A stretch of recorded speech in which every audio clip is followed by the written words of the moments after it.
តោះហ្នឹងយើងទៅសេពាក្យថាខ្លាចខជាងលស្រៈអាឆណាចឹងវាជាពាក្យទូទៅស្រួលសេទេអញ្ចឹងខ្លាចអង់គ្លេសអានតែម៉េចទៅ afraid គឺអក្សរ a I or a I d afraid ណាចុះភាសាចិន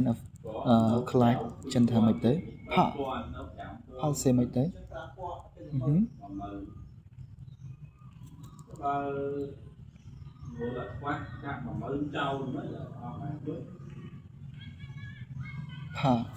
ផាភិនអ៊ីនសេយ៉ាងម៉េចផាភិនអ៊ីនសេភីអេ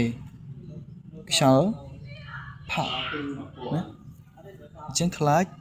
អង់គ្លេស afraid ហើយនឹងភាសាចិនគឺ pass